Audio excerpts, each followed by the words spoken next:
Trinité, il n'y a rien de plus vrai. C'est la vérité tout entière.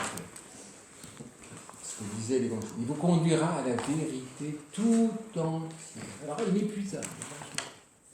Et qui nous dépasse. Et qui dépasse notre intelligence. Personne par lui-même peut découvrir la très sainte Trinité. Ouais, c'est vraiment... Dieu seul peut me révéler, j'allais dire, ses entrailles. Personne ne peut forcer. Personne ne peut prétendre. Il n'y a pas de passe-partout pour entrer dans le mystère de Dieu. Et pourtant, Dieu nous demande d'être intelligent. Être intelligent pour Dieu. Il n'y a pas de plus belle raison de devenir intelligent que de devenir intelligent pour Dieu. Pour qu'une telle lumière puisse trouver un lieu en nous qui aime et assoiffé de lumière. Si en nous l'intelligence n'est pas assoiffée de lumière, eh bien la lumière par exemple de la très sainte Trinité va nous embêter. On va se dire, il faut adhérer à une chose incompréhensible. Comment 1, 3, vous voyez. Il n'y a aucune joie devant le mystère de la Trinité, non, devant une espèce d'énigme incompréhensible que je vais croire à tout prix, mais qui au fond n'est pas une joie pour mon intelligence. Parce qu'elle n'est pas ouverte. Elle n'est pas ouverte. Notre intelligence spontanément n'est pas ouverte. Elle n'est ouverte que quand elle... Vraiment, son bien, c'est la vérité. Et la vérité, si possible, tout entière, sans limite. C'est contradictoire d'aimer la vérité et de l'aimer jusqu'à un certain point. J'aime la vérité, mais pas plus loin. Je ne l'aime pas. Non. Et ça, c'est très important. Hein. Ce n'est pas aimer la vérité que de dire « Moi, je veux de la vérité, mais pas plus loin que ça. » Donc, je mets une limite à la vérité que je veux bien recevoir. Ce qui existe, par exemple, dans la position athée, par exemple, vous voyez, je veux bien la vérité, mais ne me parle pas de Dieu. J'abîme foncièrement mon intelligence. Parce que je dis que je veux la vérité, mais au fond, je la refuse quand elle commence à me dépasser. Ce n'est pas un amour de la vérité. Le vrai amour de la vérité, c'est la vérité telle que je peux la découvrir par moi-même et telle que elle existe, cette vérité, dans sa plénitude. Donc, même au-delà de mon expérience humaine. Et la foi me met en présence d'une vérité qui dépasse absolument mon expérience humaine. L'Esprit Saint peut me faire faire, dans une certaine mesure, et me donner un certain toucher du mystère de Dieu. C'est ce qu'on appelle l'expérience mystique. Ça ne veut pas dire marcher la tête en bas sur les murs. Voilà, non, c'est pas ça l'expérience mystique. C'est pas des choses pas farfelues. C'est vraiment l'expérience de l'amour en sens, l'intimité de Dieu. Donc, Dieu nous demande de coopérer, puisqu'il nous a donné une intelligence. Et le propre de l'intelligence humaine, c'est de se déployer, de se développer, de se qualifier, de s'ouvrir, en se nourrissant de plus en plus de toute la richesse et de la profondeur de l'expérience que je vais pouvoir faire de la réalité qui m'entoure. Et elle est riche, la réalité qui m'entoure. On regarde depuis la nature jusqu'à l'extrême diversité des personnes humaines. C'est impressionnant. La diversité des expériences humaines. On est 7 milliards, je ne sais pas combien. Chaque personne est unique. Si vous vous ennuyez vous n'avez rien intéressant sur Terre, écoutez, il y a 7 milliards de personnes. Vous pouvez vous intéresser un peu à ça. Il y a de quoi. Et unique. Et chacun est un mystère.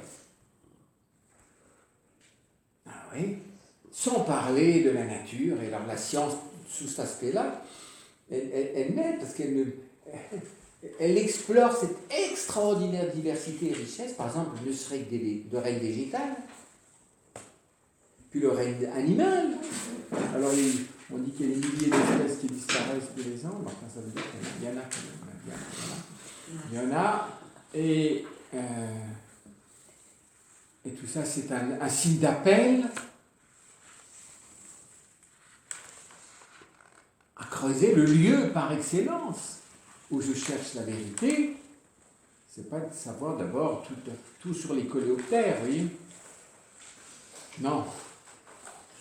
Sur les dinosaures, il n'y en a plus d'expérience immédiate. Bon, alors on peut aller au muséum d'histoire naturelle, on a des hypothèses sur les dinosaures, mais le grand dinosaure à connaître, de recherche de vérité, c'est quoi? C'est l'homme. Qu'est-ce que l'homme? Et alors, vous voyez, le psaume me posait cette question sur le psaume 8e, et aussi le psaume 143 reprend la même interrogation, on l'avait hier soir ouvert. Qu'est-ce que l'homme? Qu'est-ce que l'homme? Pour que jamais tu ne le quittes des yeux, jamais tu ne l'oublies. Jamais, tiens, je t'avais oublié. Oh, tiens, en fait, qu'est-ce que tu deviens? Dieu jamais dit ça. En plus, ça grouille de partout. Bon, on s'occupe tous les trois entre nous, hein. Puis on va les laisser débrouiller, on va voir de temps en temps ce qui se passe. Hein. On va faire un audit pour voir où ils en sont. Non, à chaque instant, Dieu regarde chaque homme comme la prunelle de son œil. Pourquoi? Qu'est-ce que l'homme? Vous voyez? Et alors, ça c'est, vous voyez, la révélation me donne des signes de cette grandeur, de ce mystère humain, et que l'intelligence, si elle cherche la vérité, elle va chercher, rappelez-vous, mais qu'est-ce que l'homme d'abord? C'est pas les papillons, c'est pas les chats, c'est pas les chiens, ni les tigres, ni je sais même pas le génome, ni même je sais pas les mitochondries, ni les, vous voyez, tout ça c'est très utile. C'est la petite usine énergétique de la cellule, c'est très important pour la santé, ça. Mais bon, c'est pas le cœur de la vérité, les mitochondries. Ça fait partie, mais c'est pas le cœur. Et là, qu'est-ce que... Donc, je sais ce que c'est, non? Dis-moi ce que c'est. C'est quoi? Et c'est incroyable parce que je suis une réalité qu'il faut que je découvre dans sa pleine vérité. Vous voyez, nous coopérons à notre propre existence. C'est incroyable ça. Nous coopérons à notre propre existence. Si je ne cherche pas ce que je suis, comment pourrais-je devenir ce que je suis? Essayez. Sinon je vais au hasard de ce que je ressens, au hasard de ce qu'on me dit, au hasard de ce qu'on me propose. Vous savez, c'est comme vous avez déjà peut-être vu un peu le mouvement brownien, vous savez, c'est le mouvement des particules, alors elles vont dans un sens et puis ça va dans un autre, ça heurte une autre, ça, vous savez, c'est comme vous avez ça des fois sur les écrans d'ordinateur, vous savez, c'est virtuel, mais alors ça fait comme ça, voilà, c'est une espèce de truc au hasard, ça part comme ça et ça continue. Ça ne vous juge pas votre truc, enfin je ne sais pas si c'est encore je pense que c'est plus besoin maintenant, ça a dû changer la technique. Et vous voyez, voilà, c'est au hasard. Enfin au hasard, certainement. Ça suit des lois, mais c'est au hasard. Les hommes heurtent les hommes comme les fourmis se heurtent. Enfin, quand les fourmis se heurtent, elles se donnent un message pour aller chercher des poubelles de l'humanité, pour les transporter jusque dans la fourmilière. Mais elles se heurtent comme ça. Poum, poum, poum, poum, poum, poum. On a l'impression que des fois, si vous regardiez comment sont les foules dans les villes, et si vous regardiez au fond comment vit l'être humain, il vit comme ça. Poum. Ah, j'ai pas envie, j'ai trouvé ça, non, je vais faire ça. Poum.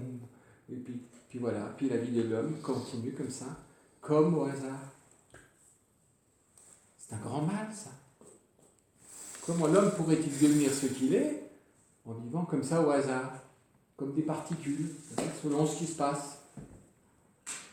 Mais s'il n'y a pas de lumière dans l'homme, il va non seulement aller au hasard, et puis en plus il va ajouter, injecter sa subjectivité, c'est-à-dire son vécu, ses envies, ses pulsions, ses besoins, ses trucs pour en rajouter, sans lumière. Vous voyez ce que ça donne, ça? C'est pour ça que si la science cherche le comment, vous voyez au fond finalement du corps humain, c'est le comment du corps. C'est ça la science. Mais le comment du corps ne me dira toujours pas, mais qu'est-ce que l'homme? Si je regarde ce comment du corps que découvre la science, ça devrait me mettre la puce à l'oreille. Mais qu'est-ce que c'est que ce corps? C'est le lieu de l'infiniment petit. Mais qu'est-ce que c'est que ça? Pourquoi ce corps? Mais, aucun corps n'est comme le corps humain. Aucun. Ah, le corps de l'homme, corps humain. Mais c'est quoi l'homme? Oui, il peut me servir. Il ne faut jamais opposer la science et la philosophie. Mais non, au contraire. Plus la science met des trucs, des choses en évidence, des complexités, des trucs vraiment, l'infiniment petit, voilà, et puis l'infiniment grand en même temps. Si je regarde l'astronomie, cet univers-là, qu'est-ce que c'est que ce que je fais au milieu? Qu'est-ce que c'est ça? Je ne peux pas ne pas me poser ces questions. Comprenez? D'où je viens et où je vais? C'est deux questions que dans l'encyclique Foi et intelligence de Jean-Paul II, ces deux questions profondes. Il n'y a pas d'homme qui un jour ne se les pose, pas d'une manière ou d'une autre. D'où je viens et où je vais. Et plus ça va aller, plus il va se les poser.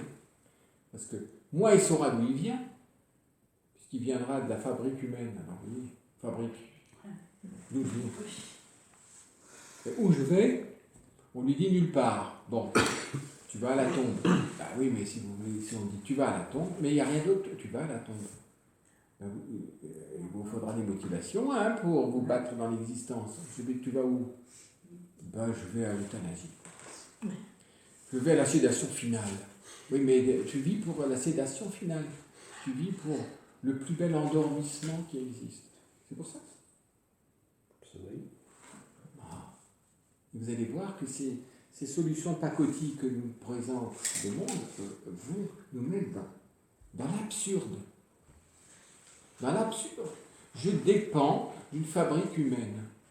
Ils ont décidé de me fabriquer pour diverses raisons psychologiques, ou je ne sais pas quoi, économiques, ou je ne sais pas. Tu existes pour ça. Ah bon? Il faut, moi, que je vive pour ce truc-là. Si je viens vraiment de la communion d'amour de deux personnes, ça c'est autre chose. C'est l'amour qui m'a voulu. C'est un bel écho de la Trinité. C'est l'amour qui m'a voulu. Ça c'est autre chose. Nous on m'a fabriqué. On m'a sélectionné, tu te promets que les gamètes initiales sont vraiment de qualité, on a payé cher. On est allé chercher tout ça, on est allé chercher ça en Amérique, un bon Américain. Voilà. Et puis, je ne sais pas ce qu'il faut d'autre avec un Américain, peut-être un Russe. Tu seras l'homme de la paix future. Voilà, on va chercher. Vous voyez, on peut faire un bon chinois aussi. Un bon chinois. Bref. Tu vis pour ça. Oui, tu es instrumentalisé pour un projet humain. Et quand tu auras fini ton truc, c'est fini. Tu auras terminé. D'où je viens, où je vais. Et rappelez-vous, toujours, la vitalité de l'intelligence, c'est l'interrogation. La plupart des gens ne s'interrogent pas, n'interrogent pas. sont endormis. C'est pour ça que la consommation, vous savez, suffit à éteindre les questionnements presque à chaque instant. Je suis un peu angoissé pour savoir d'où je viens. Ben, moi, je vais m'acheter un petit pain au chocolat. Donc, pendant que vous savourez votre petit pain au chocolat, la question est éteinte. Que c'est bon. Pas toujours. Hein. Enfin, bon. Si vous avez trouvé un lieu où ils sont bons, eh ben, il faut que vous éloigniez pas de ce boulanger-là. Comme ça, quand ça va mal, le petit pain au chocolat. Et donc, ça éteint la question pendant un temps.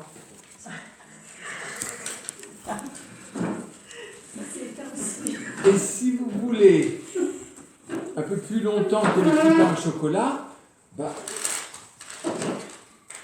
vous laissez, comme on dit maintenant, driver. Vous mettez devant la télé, pour les plus anciens, ou devant l'ordinateur. Vous pouvez jouer pendant des heures. Comme ça, vous n'avez plus besoin d'avoir la moindre interrogation. Rien. Il fait vite. Et à l'école, c'est la même chose. Quelle est la pédagogie qui éveille l'interrogation, qui mobilise l'homme, qui mobilise l'intelligence de l'homme, d'en chercher, qui je suis. Vous voyez? C'est ça la grandeur finalement de la philosophie. C'est l'homme qui prend acte et qui prend possession vraiment de son intelligence, qui en devient responsable. Parce que sans lumière, comment voulez-vous avancer? Et on avait cherché, mais où l'intelligence va pouvoir... D'où peut naître l'interrogation? De sa vie, de notre vie courante. À moins que je sois devenu un zombie, vous voyez, ou un somnambule, en fait. Je ne réfléchis pas, je vis. Donc je fais sans me poser métro, boulot, dodo. Ouais. C'est une vie sans aucune interrogation. Et à partir du moment où je commence à... Tiens. Vous avez vu comme la chaleur est venue vite. Elle a disparu en quelques instants. Tiens, qu'est-ce que c'est ça? Bah, si je suis un peu éveillé, qu'est-ce qui se passe? Tiens, le vent a dû changer. Parce que c'est curieux, vous avez senti cet après-midi? Oui. En quelques instants. C'était curieux? Oui. Mais comment c'est possible ça? Vous voyez, il y a plein de choses. Et puis alors, ça c'est déjà... Mais alors, quand je suis face à des personnes humaines, ça prend encore une ampleur beaucoup plus grande. Chacun est vraiment un mystère. Si on est éveillés les uns aux autres, qui peut dire qu'il connaît l'autre? Qui peut même dire qu'il se connaît? Oui, c'était la grande interrogation ou la grande sentence de Socrate. Connais-toi toi-même. Connais-toi toi-même. Aujourd'hui, qui se connaît? C'est pas la psychologie qui nous fera nous connaître. La psychologie, une thérapie. Quand c'est bloqué, il faut bien un déblocage. Mais connais-toi toi-même. Qui es-tu? Qui suis-je? C'est autre chose de comment je fonctionne, comment je me sens. Comment je me sens? Oui, mais ça ne me dit pas qui je suis. Je me sens bien. Oui, mais qui se sent bien? Moi. Mais c'est qui, toi? Je me sens bien. Vous voyez, aujourd'hui, c'est que ça. Comment je me sens? Comment je me perçois? Non, le plus important, comment les autres me perçoivent? Alors, on va faire des audits pour savoir comment les autres vous perçoivent. Alors, je vais essayer de changer l'image que je donne pour que la perception que les autres ont de moi change, mais je ne sais toujours pas qui je suis. Mais je veux que la perception des autres me porte, quoi. Qu'elle me donne un élan. Mais t'es qui? Et la perception qui va changer, alors tu changes. Alors c'est les autres qui te perçoivent maintenant autrement. Ils te percevaient revêche, maintenant ils te trouvent très sympa. Mais t'es qui, toi? Ça a changé dans le regard des autres, mais toi, et au-delà de toi, mais qui sommes-nous, nous les hommes? Parce que c'est bien de se connaître soi-même, mais au fond, au-delà de moi-même, parce que c'est pas tellement moi qui sommes-nous, tous les hommes, puisque nous sommes appelés à vivre les uns avec les autres, pour les autres, avec les autres, etc. Mais qui est l'homme? Qu'est-ce que l'homme? Vous voyez comment on arrive à ça? Je pense que c'est très important de voir comment des fois cette interrogation est souvent éteinte. Elle est éteinte. Nous n'avons pas, si je ne me demande pas qu'est-ce que l'homme, moi je n'ai pas d'amour pour l'être que je suis. Je ne suis pas passionné, si je veux dire, par mon existence et par l'existence des autres. On va gérer combien il en faut. À combien de milliards faut-il descendre pour que ce soit le paradis sur Terre? Au moins la moitié, non plus la moitié. Non, je ne sais pas quel est le nombre optimal. Ça dépend comment on calcule ça. Combien de milliards? 2, 3? On est à 7,5 ou presque 8. Combien? Oui, hein, bon, il y a un problème. Qu'est-ce qu'il faut pour optimiser ça? Mais tu es qui? Tu es qui? Tu veux optimiser quoi? Puisque tu ne sais pas qui tu es. Tu optimises ta consommation, tu optimises ton vécu, tu optimises ton ressenti. C'est ça? Et toi? Et les autres? Et si l'autre veut optimiser son ressenti, toi tu vas faire quoi? Tu fais quoi pour le ressenti de l'autre? Tu dois servir au ressenti de l'autre. Oui, je sers au ressenti des autres. Ah, mais mon ressenti à moi. Mais qui va l'emporter? Votre ressenti ou le ressenti des autres? Donc le ressenti des autres va jouer pour le confort de votre ressenti. S'ils sont hostiles, votre ressenti va en pâtir. Mais qui sommes-nous? Qu'est-ce que... Vous voyez, avec ça, on ne s'en sort pas. On est dans une espèce de jungle, vous comprenez ça? Le jungle du ressenti. On est aujourd'hui dans la jungle du ressenti. Chacun est dans ses ressentis. Alors, je dis à l'autre, t'es méchant. Ah bon, t'es méchant? Je te ressens méchant. Mais est-ce que je suis méchant? Je te ressens méchant, donc c'est la vérité. Vous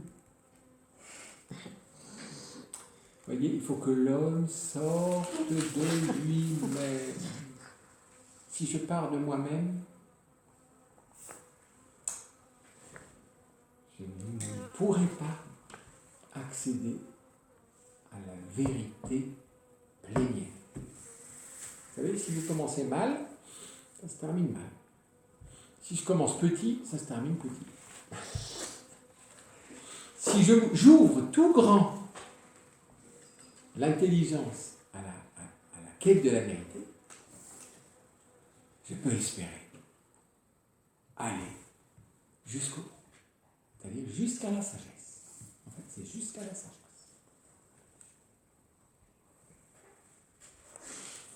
C'est-à-dire que je dois apprendre à m'ouvrir à la réalité. Et foncièrement à la réalité humaine, puisque c'est d'abord l'homme que je veux apprendre à connaître. Qu'est-ce que l'homme? Mais dans une perspective de chercher la vérité. Et si la vérité dépasse l'homme, je dépasserai l'homme. Je ne m'arrête pas à l'homme. Mais le lieu où la lumière est en attente d'être dévoilée, c'est bien la personne humaine. Mais je n'ai pas dit que je resterai à la personne humaine. Si la vérité est au-delà de l'homme, je serai au-delà de l'homme. Vous voyez, ça c'est la liberté profonde de l'intelligence qui cherche la vérité. Vous voyez, ça sera tout un chemin de l'intelligence qui cherche la vérité. Mais je ne peux pas commencer par ce qui dépasse l'homme, parce que j'en ai aucune, je n'ai pas d'expérience de ce qui dépasse l'homme. Vous avez, il faut réaliser que je n'ai pas l'expérience directe de quelque chose qui dépasse l'homme.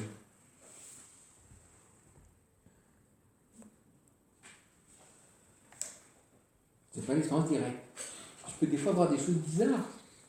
Tiens. Vous dire c'est inexplicable.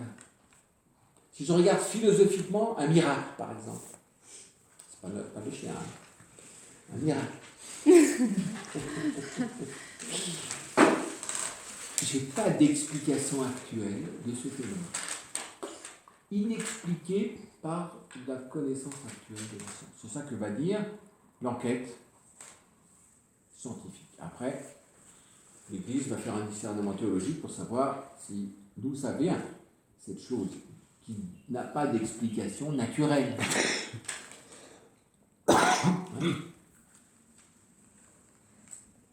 Il y a des choses inexpliquées. Mais je ne vais pas commencer par ça. Si je commence par les choses inexplicables, vous allez partir dans le décor tout de suite. Je vais devoir partir de ce que je connais le mieux, là où mon expérience est la plus riche, la plus ancrée en moi. C'est là que je peux partir. Je ne peux pas partir de ce que je ne connais pas. Il faut que je parte de ce que je connais, ce dont j'ai l'expérience, et l'expérience la plus riche possible. Ce que je connais le mieux, vers ce qui est en attente d'être découvert, mais que je ne connais pas encore. Vous voyez le chemin, hein? Du plus connu au plus connaissable. Vous comprenez pourquoi? Du plus connu, et donc il faut commencer humblement, par l'expérience que presque tout homme a, plus ou moins riche, mais que tout homme a. C'est-à-dire, cette expérience qu'on avait vue, on avait commencé à la regarder la dernière fois, c'est de réaliser quelque chose, de faire quelque chose. Qui n'a pas l'expérience de... Alors, aujourd'hui, on peut dire qu'on est devant peut-être des générations qui peut-être n'ont pas l'expérience de faire quelque chose.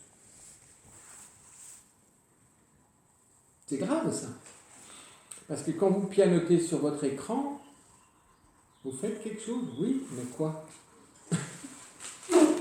Quel est le rapport entre le mouvement de vos doigts et de ce qui se passe sur cet écran et de ce qui rentre dans votre imaginaire et de ce que va brasser votre intelligence, votre raison?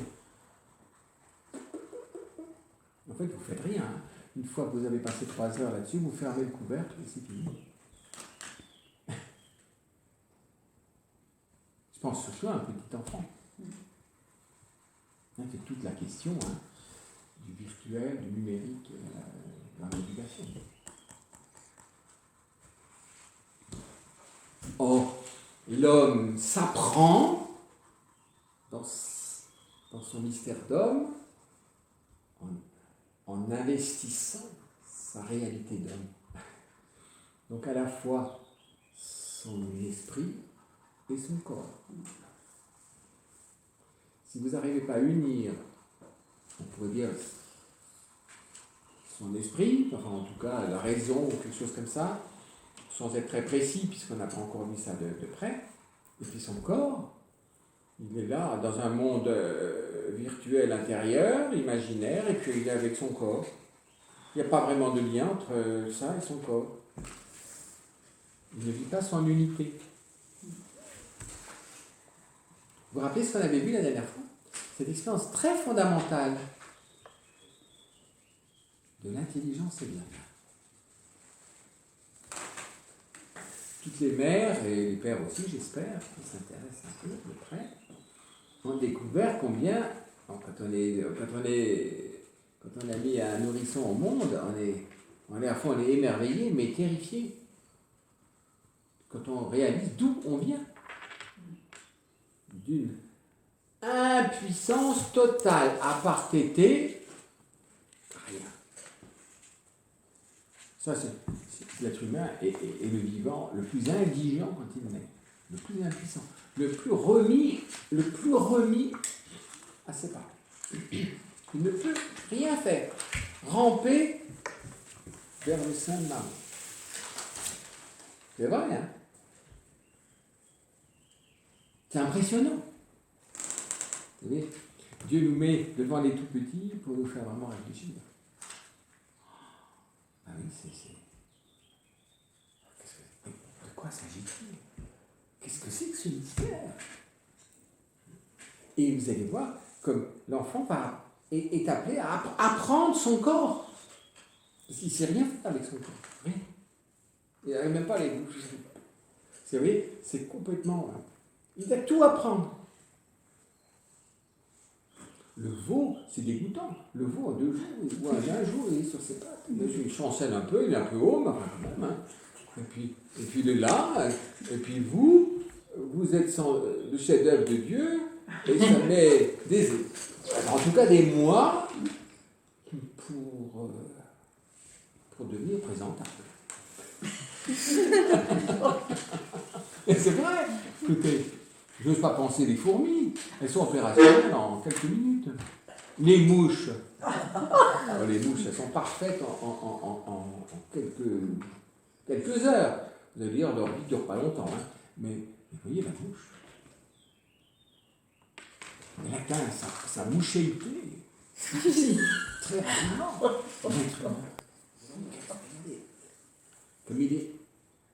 Comme cette conquête de son propre corps. Et pour faire quelque chose. Pour avoir une certaine maîtrise de son corps. Pour pouvoir accomplir quelque chose. Pour réaliser quelque chose.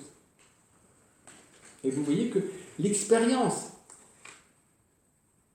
la première expérience dont nous avons une certaine conscience,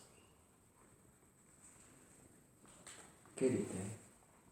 Là, il y aurait toute une discussion. On va dire, ah oui, mais elle est affective, la première expérience, puisque quand maman me nourrit à son sein, qu'elle me sourit et tout ça, la première expérience que j'ai, c'est l'amour.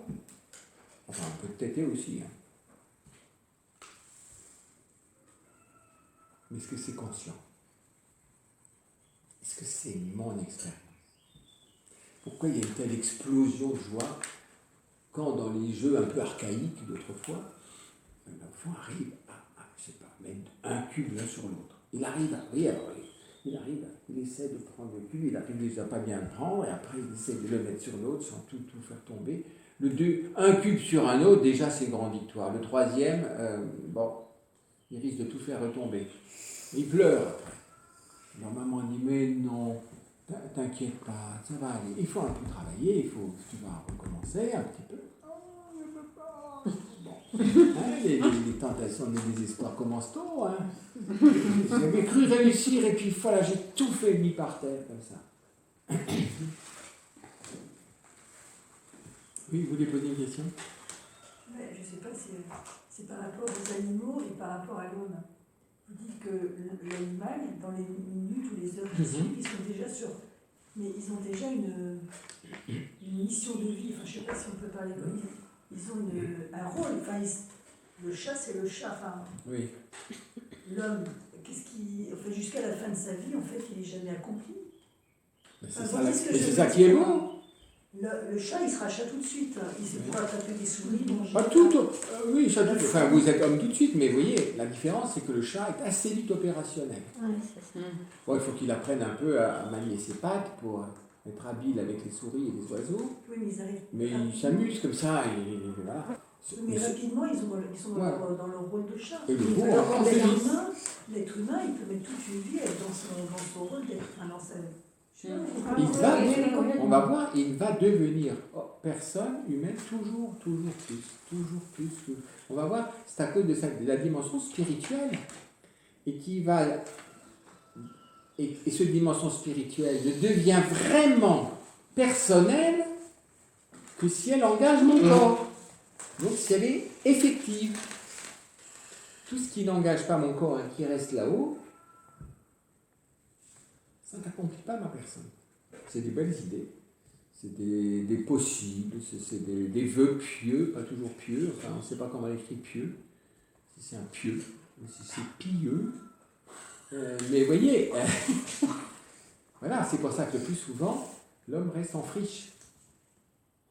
Tout ce qui ne vient pas effectif, et c'est pour ça que c'est très important qu'on va voir que l'homme va commencer à poser des gestes. L'homme est le seul vivant qui commence à poser des gestes. Quand je vais commencer, vous voyez, je vais prendre un verre vraiment pour boire. Si je peux le prendre de façon instinctive, je fais comme ça, c'est pas vraiment un geste, mais je peux vraiment le prendre. Je prends un geste. Et ce geste peut être qualifié. Par exemple, nous allons célébrer en l'honneur de la très sainte Trinité, nous allons ouvrir une bouteille de champagne.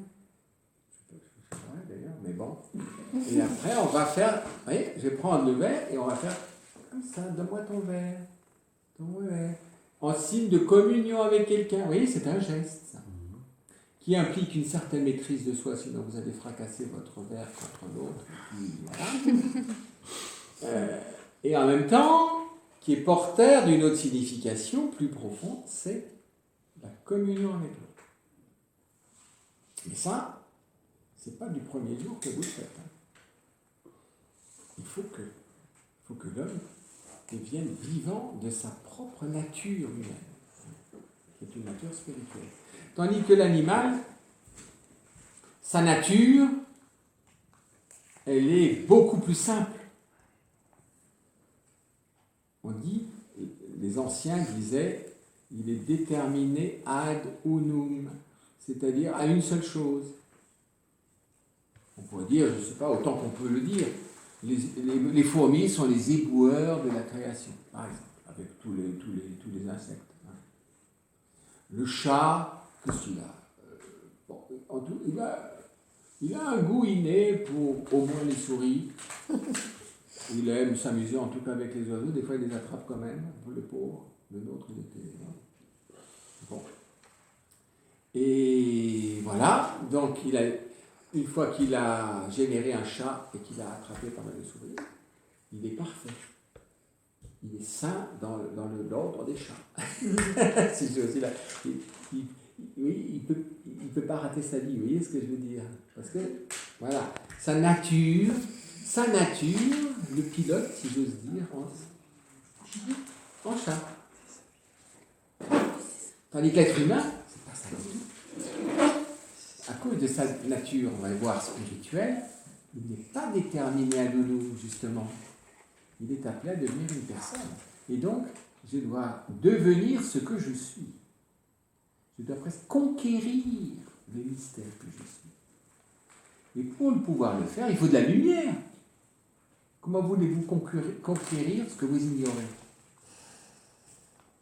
Alors c'est pour ça que on pourrait dire les consignes, les déterminations que l'on peut donner dans l'éducation d'un enfant vont porter normalement un certain nombre de valeurs qui concernent l'être humain que je dois devenir. C'est pour ça qu'une éducation peut être plus ou moins riche en tant qu'elle va préparer un petit homme à devenir vraiment une personne humaine. Aujourd'hui, on pourrait se poser la question, quelle lumière est donnée à un petit pour le conduire sur la voie de devenir vraiment une personne? L'éducation n'existe que chez l'homme. Vous n'éduquez pas un chat. C'est par analogie. Hein? C'est une nature plus parfaite qui aide une nature imparfaite, mais qui se déploie comme ça. Tandis que, vous voyez, le travail d'éducation fait appel à l'intelligence. De plus en plus l'homme grandit, plus il fait appel à l'intelligence. Quand il est tout petit, bon, on dit fais ça. Bon. Mais très vite, dès que l'esprit s'éveille, je vais faire appel à l'intelligence. Pourquoi ça? Il va poser la question, pourquoi tu demandes ça? Au lieu de dire fais-le et tais-toi. S'il le fait pour ne pas obéir, ça c'est autre chose. Mais s'il dit pourquoi tu demandes ça, c'est très important. Voilà pourquoi. C'est une occasion extraordinaire de mettre de la lumière dans le développement de cet être très particulier qui est la personne humaine Parce qu'elle est un être spirituel, qui implique bien sûr une nature, qui va être humanisée, qui va être qualifiée par la vie propre de l'être humain que je suis. Et c'est pour ça qu'il faut que je sache quelles sont les qualités propres de la vie d'une personne. Quels sont les lieux de la personne? Comment devenir une personne? Tandis que, vous voyez, le chat n'a pas de problème métaphysique pour devenir un chat. Ça se déroule comme du papier à musique. Ça se déroule, on pourrait dire, instinctivement, vous voyez, naturellement. Monsieur les végétaux, vous croyez que la prime vert a des problèmes métaphysiques? Mais non. Voilà, ça sort du terre, il y a un beau bouton qui commence à se faire. Oh, est-ce qu'elle va réussir à faire sa fleur? Pas du tout de problème. C'est une merveilleuse prime vert. Et puis après, la prime vert la fleur s'endort, il y aura peut-être de la graine, et puis voilà. Tandis que chez l'être humain, ça ne se passe pas comme ça du tout. Il faut que je devienne ce que je suis. Et ce n'est pas mes gènes qui vont le faire. Ce n'est pas mon instinct qui va le faire. Ce n'est pas comme je le sens. C'est selon ce que je suis. Ce n'est pas comme je le sens. Ce n'est pas comme j'en ai envie. Et quel est le rapport entre mes envies et ce que je suis? Et vous, qui avez éduqué des enfants, vous l'avez très bien vu. Entre ce qu'il sent et ce qu'il a envie et ce qu'il est, vous devez toujours travailler. L'enfant a envie de faire ce qu'il a envie. Pourquoi vous ne le laissez pas faire seulement ce qu'il a envie? Si vous l'appelez, vous le laissez faire ce qu'il a envie. Et ça deviendra un être dangereux à la fin. Parce qu'il ne fera que ses envies. Et il sera en situation limite de personne humaine. Et il va faire des ravages autour de lui. Et il va lui-même se détruire. Ça n'existe pas pour les chats, ça. Pour les vers de terre non plus. Pour les mouches, n'en parlons pas. Vous voyez, c'est très important, ça. Vous voyez combien on a besoin de lumière.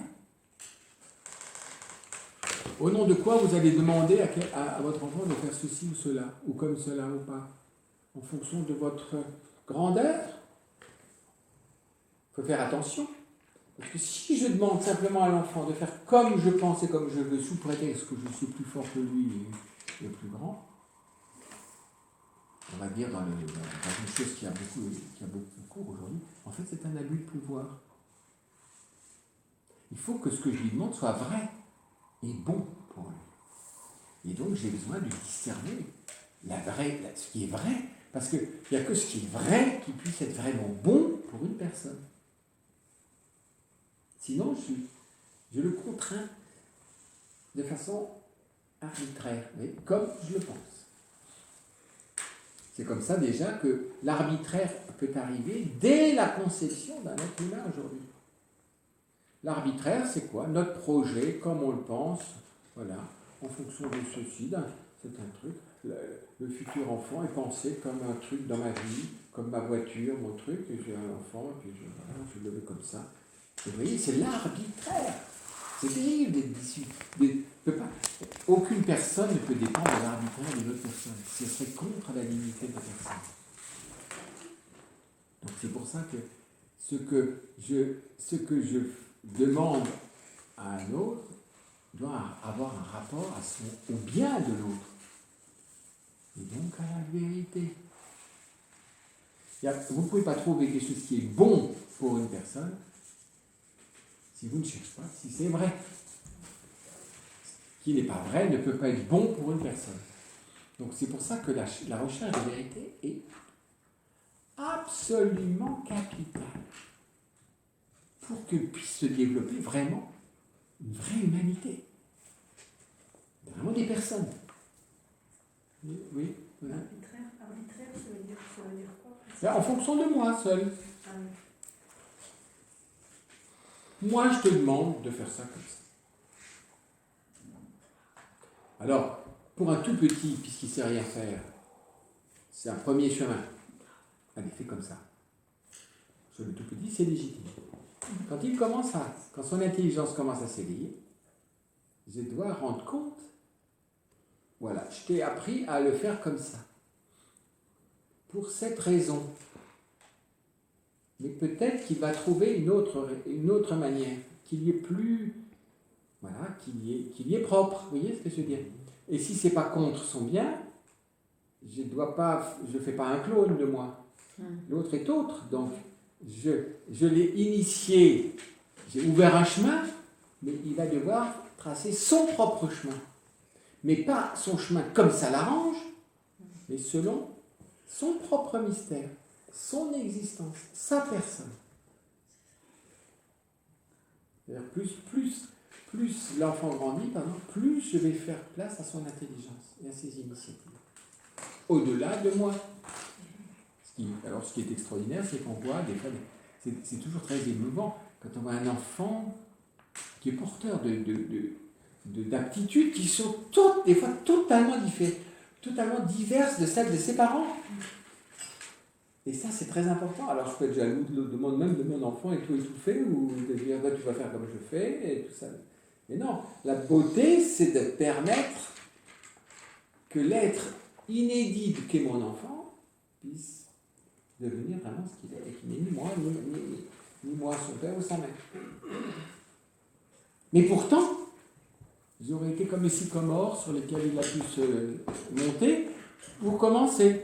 Je lui ai appris à faire d'une certaine manière, puisqu'il faut bien commencer. Après, lui-même va explorer selon ce qu'il est. Ce domaine qui est défriché pour la première fois. Vous voyez ? C'est comme ça qu'il va devenir responsable de sa propre vie. Et aussi de la connaissance propre qu'il acquiert de sa propre humanité, et donc de son corps. Et le premier lieu où j'apprends vraiment, c'est pour ça que c'est l'expérience que nous avons, qui nous est la plus connaturelle, la plus familière, c'est de réaliser quelque chose. Ce que je vous disais la dernière fois, cette merveilleuse alliance entre l'intelligence et la main.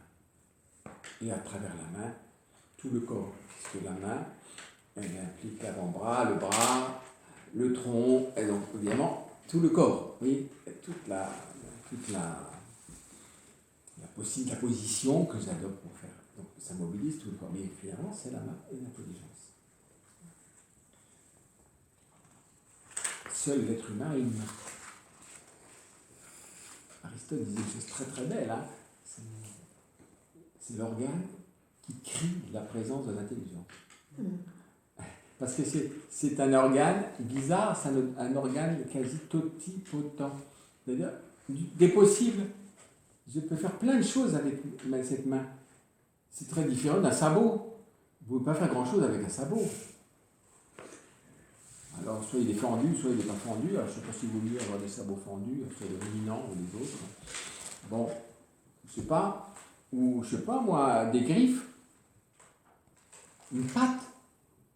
C'est mignon, la patte de votre chien. Mais enfin, vous voyez, essayez de faire quelque chose d'un peu... Hein? Vous savez, apprendre à s'émerveiller. Je commence à faire l'inventaire. Au lieu de dire, oui, je sais, je fais ça. Mais non, mais il faut commencer à redécouvrir d'une manière nouvelle ce dont on a eu l'habitude. C'est comme ça que l'intelligence revivifie des domaines qui sont devenus communs et pour lesquels nous avons presque perdu l'intérêt et l'intelligence de ce qui se passe. Ce qui fait que nous faisons des choses sans plus trop savoir ce que c'est. Qu'est-ce que c'est que de faire quelque chose ? Qu'est-ce que c'est que de réaliser quelque chose? Qu'est-ce que c'est que de créer quelque chose? Vous voyez, ça c'est quelque chose d'extrêmement fondamental. Et vous voyez, ce n'est pas seulement une question d'efficacité, mais l'efficacité est la chose qui nous marque le plus, parce que c'est la sortie de l'impuissance. C'est pour ça qu'il y a une telle exultation quand le tout petit arrive à mettre un cube sur l'autre. Bon, il n'est pas vraiment dans l'axe, hein, mais il est au-dessus. Il est souvent très mal mis, mais il est au-dessus. Et l'enfant saisit très bien qu'il a fait quelque chose. Il a réussi quelque chose. La réussite, c'est ça que, psychologiquement, la réussite ou l'échec vont être si importants. Réussir ou échouer. C'est la première, c'est la sortie d'une impuissance, et c'est pas seulement ça, c'est réaliser quelque chose que je voulais réaliser. Parce que quand il a vu ces deux cubes, qu'est-ce qu'il avait bien ? Il voulait bien faire quelque chose. C'est pas comme ça, il prend le cube, il fait comme ça, il le lève, et puis bon, ça tombe au hasard sur l'autre cube. Eh bien, ça peut peut-être venir du hasard, mais après, la première fois qu'il aura mis un cube, même si c'est du hasard, sur le cube, le fait que ce soit au-dessus, maintenant je veux le mettre moi au-dessus. Et il va essayer de le mettre dessus. Maintenant, il ne va plus y arriver. Au hasard, c'est arrivé, mais maintenant qu'il va essayer de vouloir le faire, il ne va pas réussir à faire. Parce qu'il n'a pas la maîtrise de lui-même. Et donc, regardez, je commence à voir qu'il y a quelque chose qui est un projet. J'ai une idée de faire quelque chose. Il y a un projet, j'ai une idée. Tiens, au lieu de voir tous ces cubes sur le tapis, je vais faire une tour. Si j'arrive à mettre 30 cubes les uns sur les autres, c'est merveilleux. Et alors, si je les fais très bien, ça va tenir jusqu'à... bon. Il y a quand même un certain rapport avec la surface, et puis la hauteur. Bon. Et après, tout tombe. Alors on aime bien voir tomber tout ça. Et puis alors le faire soi-même tomber, augmenter toujours. Vous voyez, tout ça, hein. Regardez, il y a un projet. Vous voyez, quand vous le faites dans l'habitude, vous ne pensez plus à ça. C'est devenu presque une seconde nature. Et quand j'ai dit, qu'est-ce que c'est que ça ? Vous voyez, cette expérience est proprement humaine. Elle est très fondamentale, mais elle est proprement humaine. De réaliser quelque chose. Réaliser quelque chose que j'ai imaginé, que j'ai conçu. Ce qu'on appelle un projet. Vous voyez ? Pascal, souvent c'est les parents qui montrent de mettre les cubes les uns sur les autres. Ça, l'enfant va falloir reproduire.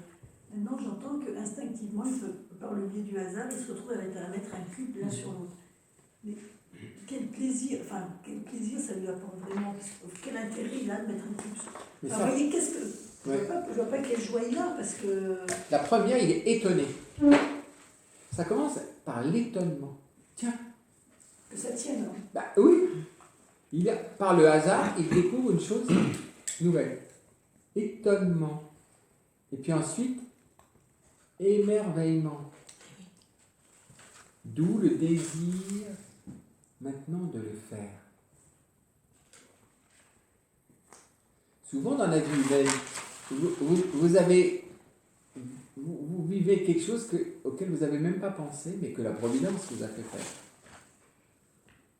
Et qui ouvre un nouveau champ de vie, de réalisation, d'investissement de vous-même.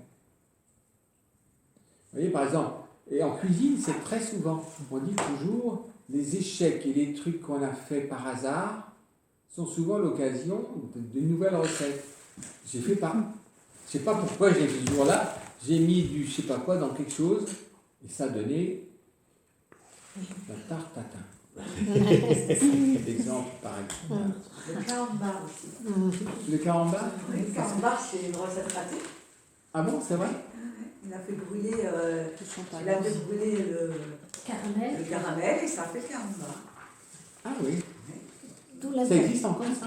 Ah oui. J'ai pas encore goûté. Ça a été décliné. Donc, d'où l'importance de le découvrir par soi-même. Mais vous voyez, regardez, parce que des fois, par imprévu, en tout cas, quant à moi, quand je dis par hasard, quant à moi, j'avais rien conçu. Ou des fois par ma distraction, ou par, on va dire, Freud dirait les actes manqués, je ne sais pas quoi. Bref, où j'ai un geste bizarre, où je me trompe, je suis distrait, je mets le beurre avant le sucre avant.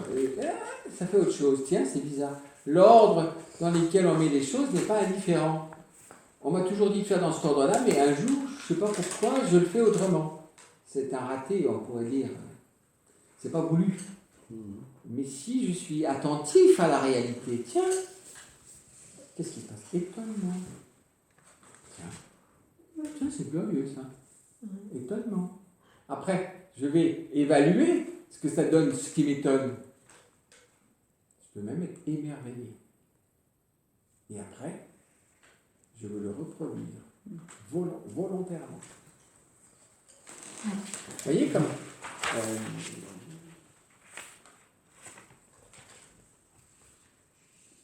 c'est pour ça que notre monde, vous voyez, qui est très protocolaire, est presque sûr de ne plus jamais s'étonner et de ne plus rien découvrir. Parce qu'il est tout le temps dans les procédures. Et il ne se donne pas le droit de sortir des procédures. Ou il ne donne qu'à certains. Certains, ça relève le droit. Et aujourd'hui, la mise en œuvre de la technique ou de la science, c'est très comme ça. Vous devez appliquer exactement les limites dans lesquelles les choses ont été testées, éprouvées, tout. Voilà. Par exemple, si je regarde en médecine, vous avez le droit d'utiliser un médicament selon son AMM.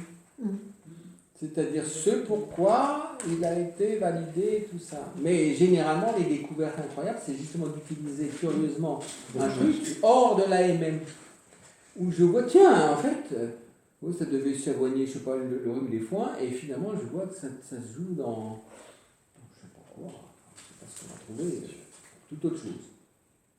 Mais alors là, c'est une grande découverte. Mais vous n'aviez pas le droit, parce que vous deviez... Si vous prescrivez un truc sans un AMM, normalement, ça ne devrait pas être remboursé, c'est une faute. Parce que vous ne suivez pas la chose éprouvée, connue, voilà, testée, voyez. Mais ça, c'est un vrai ronronnement. Et qui finit, vous voyez, qui en quelque sorte met tout le monde dans des procédures qui éteignent. Parce qu'il y a des intelligences qui sont découvreuses, qui sont qui ont des intuitions et qui peuvent ouvrir de nouveaux champs. C'est ça en fait, les découvreurs, les auteurs de génie, enfin des gens il y a des gens qui appliquent plutôt et des découvreurs. C'est la capacité de perspicacité, d'être éveillé à l'expérience et de voir, dans un cas inédit, si vous êtes un somnambule, vous ne verrez rien. On va dire, oh non, je me suis trompé, vous jetez tout, c'est fini. Ou bien non, je n'ai pas le droit, donc j'arrête tout, et puis c'est fini. C'est très important la capacité d'étonnement. Tiens, c'est pas comme d'habitude. Justement. Et de l'étonnement, parce que l'étonnement lui-même n'est pas fécond, mais il dit, tiens.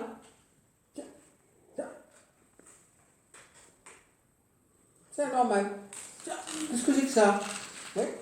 C'est quelque chose de nouveau. Il n'y a pas encore de jugement qualitatif là-dessus.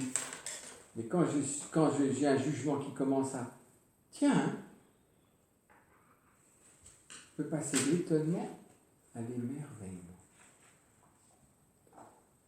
Seul l'émerveillement peut vous donner une force profonde pour investir, vous voyez, mon activité humaine dans quelque chose. Si vous n'êtes pas émerveillé, mais l'émerveillement, c'est autre chose que le profit. Aujourd'hui, c'est surtout le profit. C'est un truc qui rapporte beaucoup.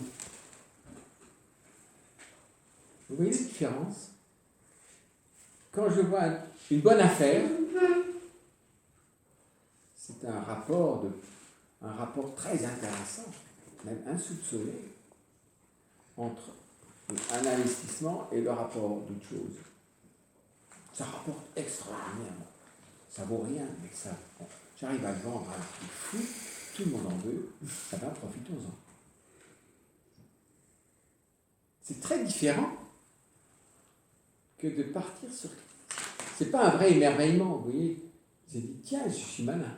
J'ai trouvé un truc malin. Être malin, c'est pas être émerveillé. Il y a une qualité dans l'émerveillement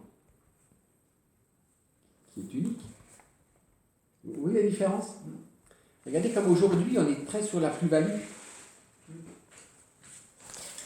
Est-ce que c'est un but d'émerveillement? Non. Ça répond à un besoin. Mais ça ne qualifie pas vraiment ce que l'homme a réalisé. Ça résonne, ça répond. Il y a de la réponse. Ça marche, on va dire. Et vous voyez, notre langage de Chartier, là, qui se dit tout le temps, ça marche, ça marche, ça marche. Exactement ça, ça marche. Donc, c'est bien. Ça marche. Ça marche. Qu'est-ce que ça veut dire? Quel est le rapport entre ça marche et la qualité? Et donc, finalement, de la place de l'intelligence, de son discernement, et de la valeur propre de ce que je réalise ou de ce que je conçois. Vous voyez ça? Et je pense que c'est un lieu qu'il faut réinvestir. Il faut réinvestir ce lieu très, très, très, très fondamental, qui est de réaliser quelque chose. Et on va essayer d'analyser. Parce que c'est une expérience proprement et typiquement humaine. Le castor ne réalise rien. Je veux dire, mais si, il réalise des choses extraordinaires. D'abord, il ronge les arbres, et puis un jour, tous les arbres tombent, et puis quand l'arbre est tombé, ben voilà, la rivière, elle ne peut plus s'écouler convenablement, et puis donc ça fait une bonne retenue d'eau, et là-dedans, il a son nouveau parvis de cathédrale pour entrer dans sa tanière, et donc à l'abri des trucs, et puis voilà. Mais vous pensez que le castor est véritablement le concepteur de ce qu'il fait? C'est une nature. Dans la nature, il y a des choses extraordinaires qui est capable elle est programmée comme ça, d'une certaine manière, pour faire tomber les arbres dans les rivières, faire des barrages, et par là avoir tout un milieu le milieu du poisson qui va permettre d'avoir une entrée protégée, et puis etc. Vous voyez tout ce que je veux dire. Mais tous les castors de la Terre, selon les petites variantes génétiques et épigénétiques, vont faire comme ça, comme le chat aime la souris. Un amour spirituel, avec une tendresse extraordinaire. Et vous voyez, sans qu'il y ait quelque chose qui soit, à proprement parler, l'œuvre propre de cet homme. Quand l'homme réalise quelque chose, c'est son œuvre propre. D'abord, il imite, il fait comme on lui a montré, mais c'est très important qu'au-delà de ce qu'on lui a montré, il va petit à petit, va émerger quelque chose qui est au-delà de ce que je lui ai montré. Qui est propre. Et vous allez voir, qu'est-ce que votre enfant fait? Il a une aptitude pour, je ne sais pas, le dessin, la peinture, le crayon, la musique, je ne sais pas quoi, enfin oui, ça va, vous allez commencer à lui apprendre à mettre des traits, à faire comme ça. Alors vous lui apprenez à colorier là pour qu'il ne dépasse pas trop les trucs, les traits. Ça c'est juste de la maîtrise. Après il y a quand même le jeu des couleurs. Pierre, vous allez voir qu'il y a des couleurs dans le modèle et les couleurs qu'il fait. Alors si vous êtes un parent bien kantien, vous voulez à tout prix qu'il mette les mêmes couleurs que ce qu'il a fait. Bon, au début, il faut peut-être tu vas essayer de savoir s'il reconnaît les couleurs. Bon. Mais après, vous allez peut-être avoir un enfant qui va justement pas vouloir mettre les couleurs qui sont là et va en mettre d'autres. Et vous allez voir ce qu'il fait. Qu'est-ce que c'est ça? Et il y a quelque chose déjà qui commence à être propre, qui est conçu en lui. C'est plus simplement de la copie. Vous voyez? Et comme ça, qu'est-ce que c'est que ça qui participe à l'éveil vraiment d'une personne humaine et qui va se retrouver tout au long de notre vie. À moins qu'on soit complètement, comme on dit, formaté et qu'on fonctionne juste dans ce qu'on nous dit. Alors là, c'est le règne des vieux, la sclérose, et voilà, c'est le cheval qui va à l'écurie. Mais toute la capacité d'invention, de création de l'homme est éteinte. Voilà. Oui, qui dit? Moi, je me demandais qu'est-ce qui pouvait différencier l'émerveillement de la naïveté. Ah, la naïveté. Dans la naïveté, il y a un jugement de valeur morale, négatif.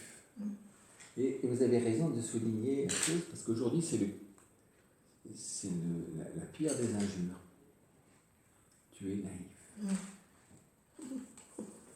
Et c'est en lien un peu aussi en lien un peu avec le développement d'une culture scientifique qui est censée être très, très dans le discernement et très critique. De mettre en cause les choses, de les mettre en doute. Rappelez-vous, le grand maître du doute, c'est René, national. Tout mettre en doute, un discours sur la méthode. Tout mettre en doute. Je mets tout en doute, sauf que cogito. Je pense, ça je peux pas mettre en doute. Je pense. Quoi tu penses? Peu importe. Tu penses. Comme je suis. Je pense. Donc de là, ça je peux pas douter. Je doute de tout. Je mets tout en doute, tout. C'est ça. Tout en doute, sauf. De quoi je peux pas douter? Le doute. Que je pense. Oui, c'est quelque chose, ce départ. Il faut vraiment le sentir, ce départ. Qu'est-ce que c'est que ce départ-là? Tout est mis en doute. Qu'est-ce que je ne peux pas mettre en doute? Tout est négatif. Vous voyez ça? Donc, si vous donnez votre assentiment à quelque chose sans avoir tout mis en doute, vous allez être naïf. T'es naïf. Donc la naïveté, c'est une terrible injure. Or, je vois bien que dans ma vie ordinaire, je fais quand même confiance à des choses. Quand vous montez à votre premier étage chez vous, normalement vous faites confiance à votre escalier. Parce que si vous voulez vivre philosophiquement comme Descartes, vous mettez tout en doute. Alors, vous voyez, un problème. Vous allez terminer à l'hôpital psychiatrique. Parce que je mets tout en doute. Sauf que je pense. Mais tu penses quoi? Je mets tout en doute. Donc, même mon escalier. Or, vous voyez bien que dans votre vie ordinaire, vous faites quand même un peu confiance. Vous voyez que votre appui, c'est pas votre raison qui met tout en doute. Parce que si je mets tout en doute, pourquoi je mets tout en doute? Parce que je veux être certain. Certain. C'est la quête de certitude. Ah oui. C'est pas la quête de la vérité. C'est la quête de la certitude. Je veux être certain.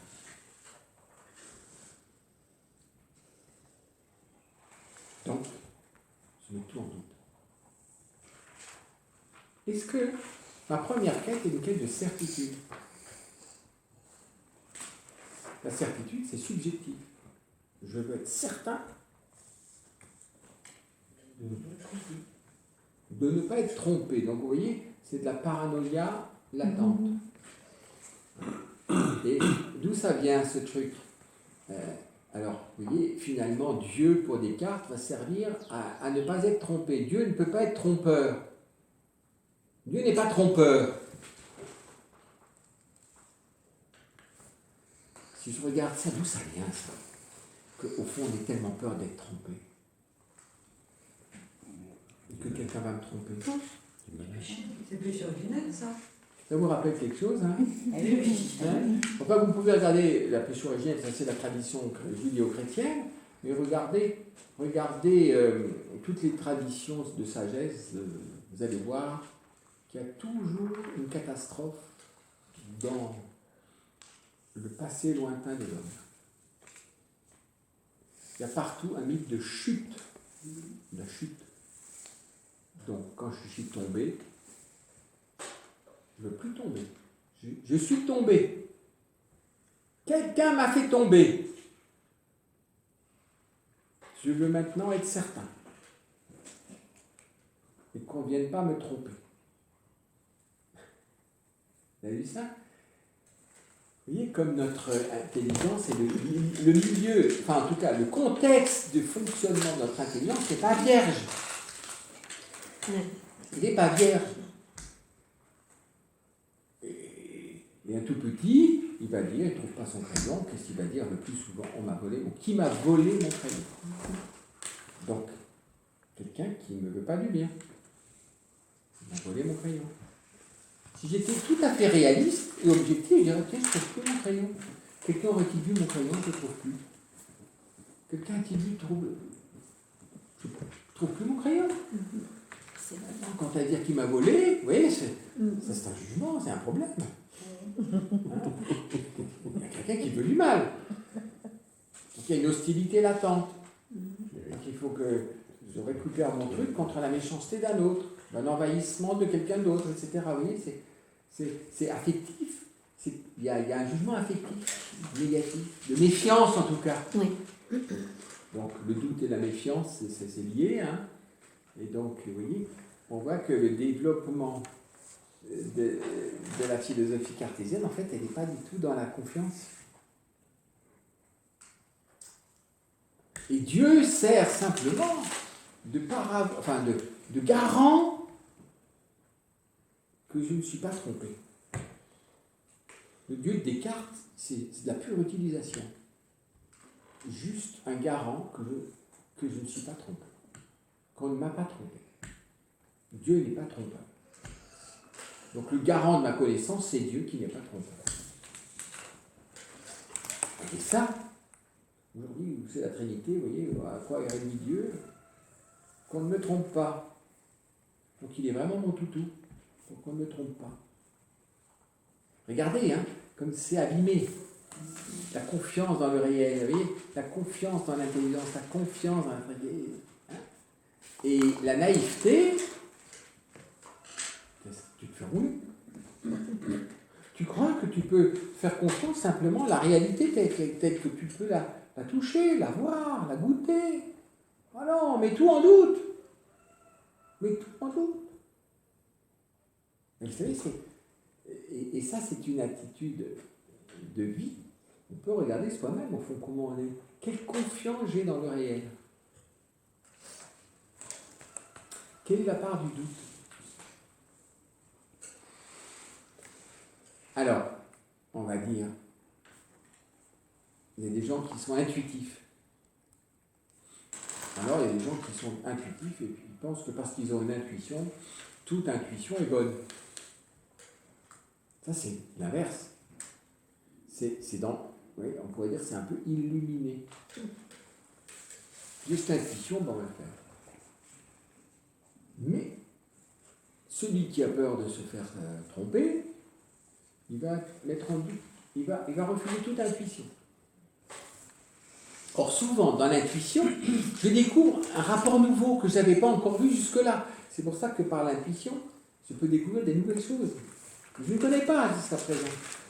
Généralement, les découvreurs, les chercheurs, les vrais chercheurs sont des intuitifs. Celui qui n'a pas d'intuition, il ne découvrira jamais rien de nouveau.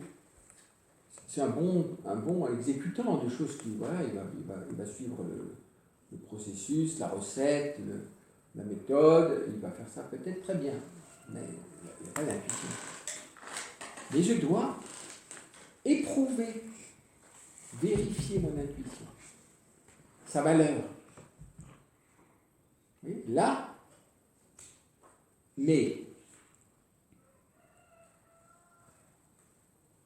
en soi, que quelque chose, d'accueillir ce qui vient, de façon positive, même si je l'éprouve, est une meilleure santé de l'intelligence que d'avoir un doute généralisé sur le réel et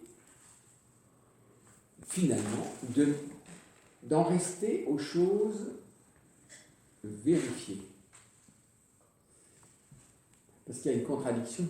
La science progresse toujours par par mise en cause de ce qu'on a déjà dit. Alors, vous voyez, il y a une contradiction dans les faits. Si elle progresse en mettant en cause ce qu'elle a déjà affirmé, c'est donc un jour, il faut qu'il y ait quelque chose qui sorte de ce que je connais. Donc, il faut qu'il y ait quelqu'un qui soit capable. Ah, tiens, ça ne marche pas comme c'est prévu. Au lieu de dire, mais non, c'est ça qui est là, non, allez hop, on va mettre ça à côté. Tiens, là j'ai quelque chose d'intéressant. Oh, qu'est-ce que c'est que ça? Quelle bête curieuse! Ça ne marche pas du tout comme c'est prévu. Le vrai chercheur, il va s'intéresser à ça. Qu'est-ce que c'est que ça? Vous voyez? Pour autant, il n'est pas naïf. Mais il est ouvert. Parce que le réel, il dépasse infiniment ce que j'en connais. Et donc, cette capacité d'étonnement est un signe de santé de l'intelligence. C'est-à-dire de l'ouverture à l'infinie richesse de la réalité. Même si après, j'éprouve, je vérifie un petit peu tout ça. Ce qui m'a étonné, si c'est juste un phénomène apparent, ou si c'est vraiment quelque chose de réel. Vous voyez, je vais toujours voir si c'est quelque chose de réel, ou si c'est quelque chose d'apparent. Vous pouvez être étonné par quelque chose qui est purement, vous voyez, un effet. Ce qui peut vous étonner, c'est un simple effet, sans qu'il y ait vraiment quelque chose de nouveau, par exemple. Vous voyez, je ne sais pas, il peut y avoir des illusions optiques, par exemple. Surtout dans ce qu'on voit, puisqu'on n'a pas un contact très immédiat avec la réalité, il peut y avoir un effet optique qui vous fait voir quelque chose dans quelque chose. Qu'est-ce que c'est ça? Et je vais quand même m'approcher. C'est comme Moïse, vous voyez, pour le buisson ardent. Qu'est-ce que c'est que ça? Ça brûle, mais ça ne se consume pas. Tiens, qu'est-ce que c'est que ça? Étonné. Il tourne autour. On voit bien, hein? D'ailleurs, là, il y a une bonne éducation chez les parents. C'est le lieu de la science, hein, et de la technique d'Égypte. Hein. Mais sans être fermé. Il dit, non, qu'est-ce que c'est que ça? Ça brûle, mais ça ne se consume pas. Il fait tout. Regarde, qu'est-ce que c'est que ça? Je l'avais dit, pour vous là, il y a un feu et ça ne se consume pas. Qu'est-ce que c'est que ça? Ça l'intéresse. Oui, ça t'intéresse? Enlève tes chaussures, là. Enlève tes sandales. Oh! Ce lieu est simple. Mais il était ouvert. Regardez, son étonnement a permis, c'est beau, c'est une brèche dans l'intelligence, et une ouverture qui permet d'ailleurs à Dieu de se révéler. Vous voyez? Si je dis, oh non, ça n'existe pas, de toute façon, qu'est-ce que c'est que ça? De toute façon, bon, il met du sable là-dessus, éteint ce feu-là, ça n'a rien d'intéressant. Très souvent, on éteint. Et vous voyez, on fait ça souvent chez l'enfant, on éteint sa capacité propre de découvrir, enfin, vous voyez, son génie propre, sa forme propre d'intelligence, ses aptitudes qui sont personnelles. Et très, très vite, on plie l'enfant à des connaissances à acquérir. Et donc, il doit rentrer dans le moule. Il ne va plus l'interroger. Il va subir le gavage de connaissances, hein, comme une noix. Ou alors, aujourd'hui, c'est plus tellement les connaissances, mais c'est des méthodes. Donc, comment collecter des informations sur Internet, comment faire ceci, comment faire cela. Alors, je ne sais pas ce qu'il fait avec tout ça après. Mais voilà, il sait chercher ça. Et puis lui, et qu'est-ce qui s'éveille? Qu'est-ce qu'il peut réaliser? Qu'est-ce qu'on lui laisse encore à disposition pour créer quelque chose? Hein? Donc vous voyez qu'on est là devant une expérience extrêmement importante. Et il faut peut-être la revisiter. Parce qu'on en a tellement l'habitude qu'on ne s'y arrête même plus.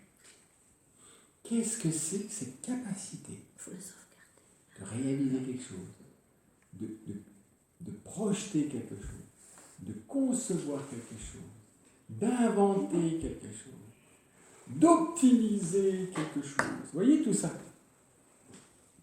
Tout ça, vous comprenez que je ne peux pas connaître l'homme si je n'essaye pas de mettre de la lumière dans une dimension aussi fondamentale, fondamentalement humaine. Vous comprenez? C'est les fondations. C'est les fondations de la personne. Vous comprenez ça? Non? Mais c'est en voie de disparition quand même, un petit peu. Je ne veux pas être pessimiste, mais... C'est pas tellement de pessimiste ou pas, après c'est les conséquences. Mais plus l'homme est prothésé, moins il va faire cette expérience, on pourrait dire native, de son rapport à la matière, quand il va réaliser quelque chose. Et le lieu fondamental de la réalisation, essayez de découvrir, c'est quoi? Dans mon corps, où va se réaliser? Où est le lieu de la réalisation? Les mains. Les mains. On pourrait dire que l'homme a perdu ses mains. Qu'est-ce qu'il fait de ses mains aujourd'hui? Hein? Pianote. J'en sais rien, oui. Qu'est-ce qu'il fait de ses mains? Vous avez Faucillon. C'est un artiste d'ailleurs, Henri Faucillon, qui avait écrit un livre, un petit ouvrage, L'éloge de la main. Alors c'est descriptif, mais c'est extraordinaire. L'éloge de la main.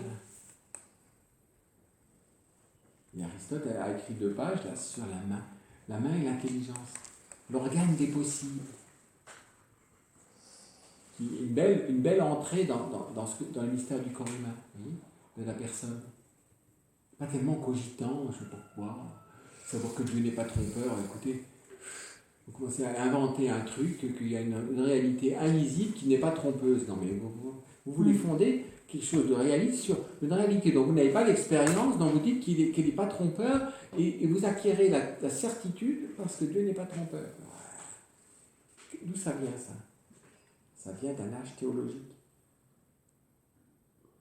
S'il n'y avait pas eu la théologie médiévale, jamais Descartes n'aurait pu exister. C'est des résidus théologiques. Parce que pour Descartes, Dieu c'est évident. Aujourd'hui, Dieu n'est pas évident du tout. Ici vous dites, oh oui, mais Dieu n'est pas trompeur. Alors on regarde juste la fin de Descartes. Juste le saint doute. C'est pour ça qu'aujourd'hui, si vous dites que naïf, mais si vous cherchez trop, vous devenez vite un peu farfouilleur. Donc vous ne faites pas confiance aux médias. Alors il faudrait que vous fassiez confiance aux médias et que vous ne soyez pas naïf. Comment faire ça? Expliquez-moi. Vous voyez les contradictions de notre monde aujourd'hui. Regardez ça. Pourquoi on est dans ces contradictions? Parce qu'on veut aboutir à des résultats. On ne cherche pas la vérité. On veut aboutir à des résultats. Et c'est certains qui portent des résultats pour les autres. Or, pour leur bien. Donc, il ne faut pas que vous soyez naïfs, mais il ne faut pas vous chercher trop. Donc, vous fassiez confiance. Oui, vous comprenez ça? Alors, il ne faut pas être naïf, donc il faut mettre en doute. Et comment vous allez concilier le doute et la confiance? À qui vous allez faire confiance? Pour qui vous allez douter? Ah oui? Quelle est votre ligne de partage entre le doute et la confiance? Qui va vous dire où vous pouvez faire confiance et où il faut douter?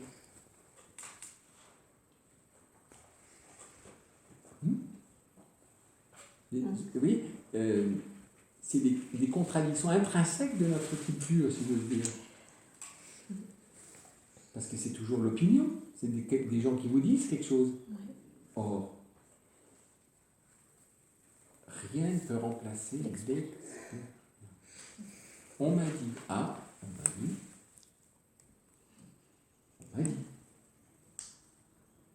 L'expérience.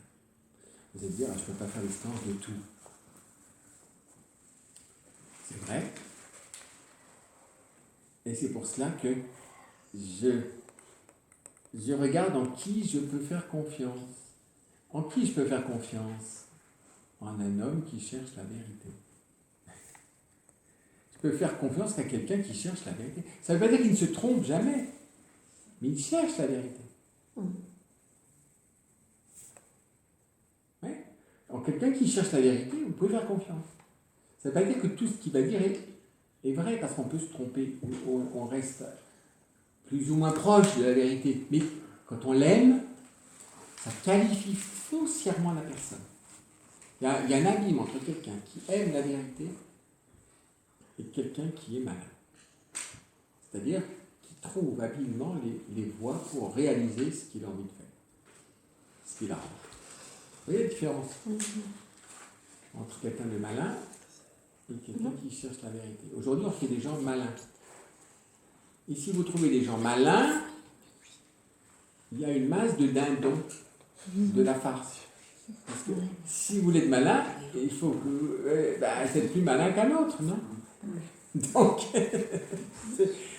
donc il y a des gens qui se font avoir par rapport à des gens malins.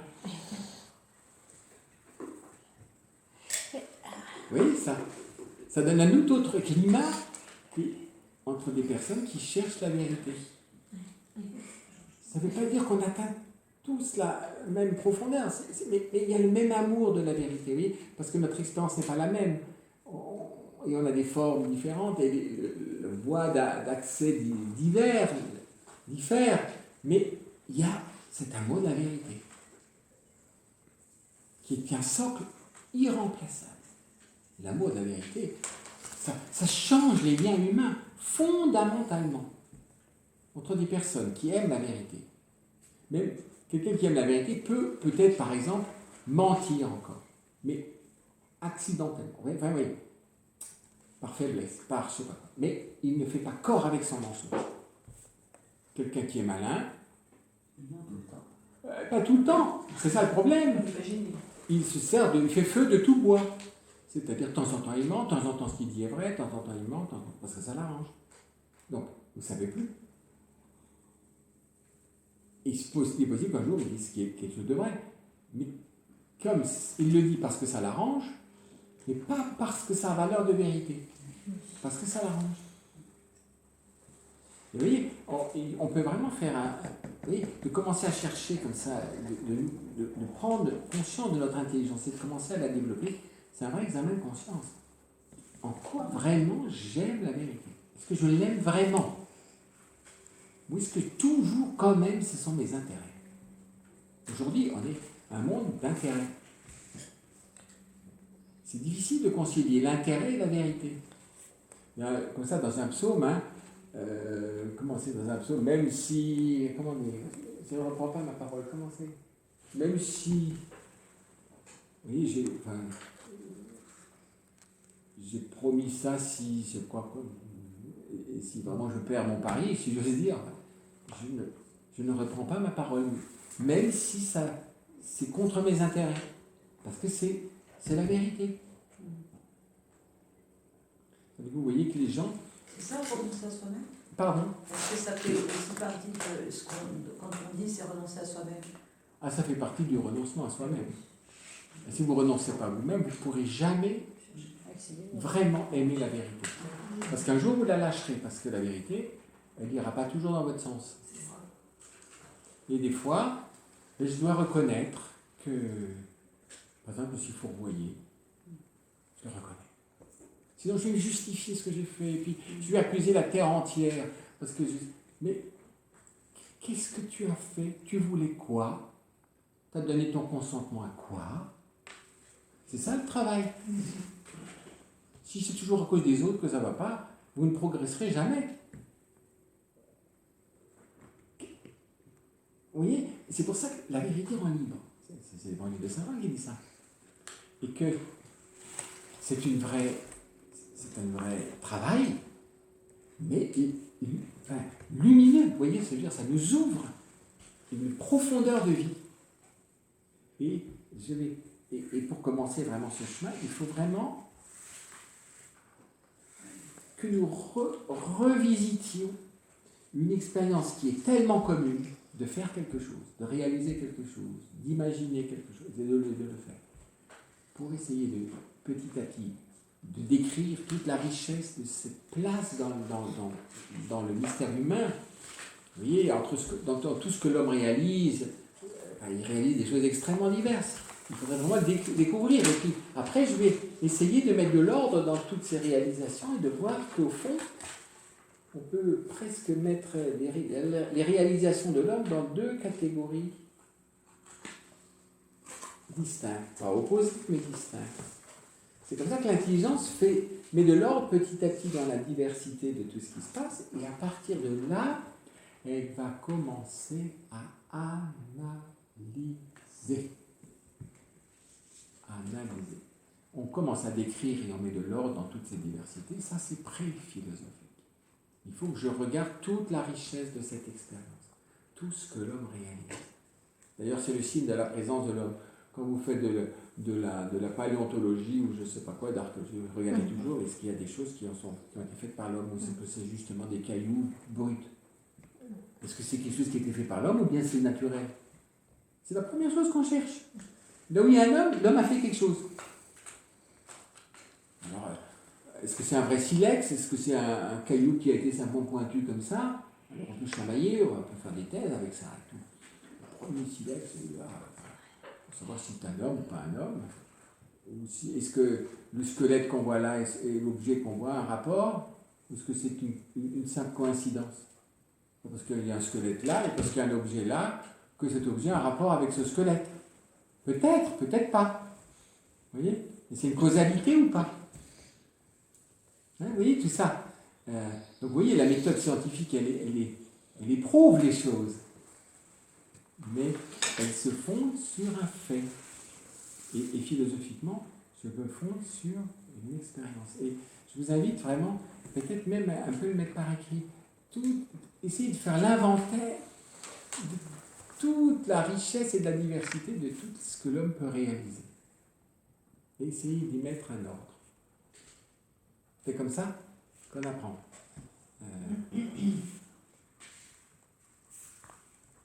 Après, on va voir, c'est le premier lieu d'une analyse qui n'est pas chimique, ni biochimique, ni physique, ni physico-chimique. C'est une intelligence qui analyse à travers, on verra, des diverses lignes d'interrogation. L'analyse. L'homme est obligé d'analyser. Il doit passer par une analyse. On va voir ça. Vous soupirez. D'autres questions? Mais là, essayez de le faire, cet inventaire.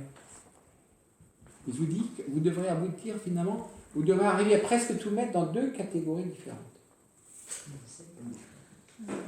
Ici.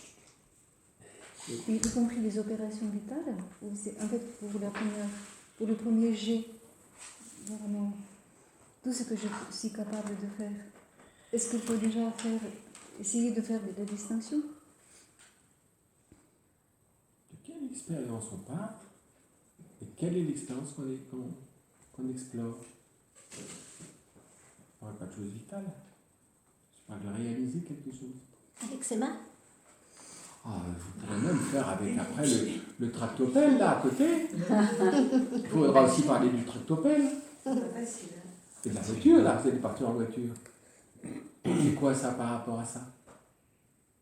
Qu'est-ce que c'est que... Est-ce que vous avez déjà vu des... Est-ce que le colibri qui est sur le buffle est en voiture? Qui est sur le dos du buffle, est-ce qu'il est en voiture? Quelle est la différence? Qu'est-ce que c'est ça? Question de l'outil. Qu'est-ce que c'est ça? Il faut tout. Essayez de... Ça fait partie de la description. Quand l'homme veut réaliser, il ne fait pas tout avec ses mains, mais il prolonge la main, il commence. Qu'est-ce que c'est ça? Et jusqu'où ça va? Et nous, on est dans une situation nouvelle et peut-être même critique. Puisque l'outil qui est une machine dépasse les capacités humaines. Donc je ne peux plus maîtriser l'outil. Parce qu'il a une performance que je ne peux pas suivre. Et on ne peut plus analyser. Un calculateur, bon, il y a certains génies, hein, Pierre, mais enfin, toujours, hein, à cause de l'intelligence artificielle et tout ça, toutes ces questions-là, la machine qui bat l'homme. L'homme a presque une jouissance à avoir construit des machines qui battent l'homme. Mais à partir de ce moment-là, l'homme ne peut plus maîtriser la machine. Alors, hein, on est devant la mesure d'une efficacité. Hein. Alors pour réfléchir à ça, il faut vraiment savoir de quoi il s'agit. Sinon, je vais être fasciné par la performance.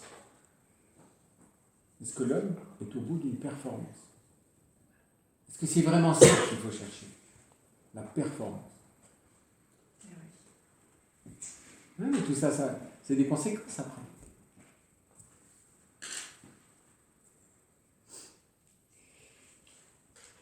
D'autres questions? Mais je crois que c'est très important. Et alors ensemble, vous pouvez peut-être, je sais pas quand on n'a pas vraiment de... L'année scolaire prochaine, en septembre. En septembre. Donc vous avez beaucoup de temps, mais on ne fait rien généralement pendant ce temps. Ici, vous savez, les grandes vacances, c'était pour les enfants le temps d'aider les parents dans leur travail de chant. C'était ça les vacances. Donc, donc essayez de voir. D'abord, qu'est-ce que c'est que tout le domaine de la réalisation de l'homme? Qu'est-ce que c'est que tous ces domaines? Qu'est-ce que je peux voir? Qu'est-ce que je peux décrire de l'homme en rapport directement avec la matière? Qu'est-ce qu'il fait? C'est des outils, tout ça va. Hein? Et puis après, finalement, si je regarde tout ça, quel est le rapport de toutes ces productions avec l'homme? Et après, on va mettre de l'ordre là-dedans. Et puis après, on est à pied d'œuvre pour analyser. Et en septembre, nous commençons à analyser. Vous voyez un peu comment? Qu'est-ce que c'est que la philosophie? C'est l'intelligence qui cherche et comment elle refait vivre tout ce qui est de notre expérience commune, habituelle, que l'on ne voit plus. Et comment là-dedans, elle découvre des lignes qualitatives différentes, et là, elle va découvrir, mais qu'est-ce que c'est que cette capacité fondamentale de l'homme, propre à l'homme? Et si je veux connaître qu'est-ce que c'est l'homme, il faut que je commence à regarder ça. Hein?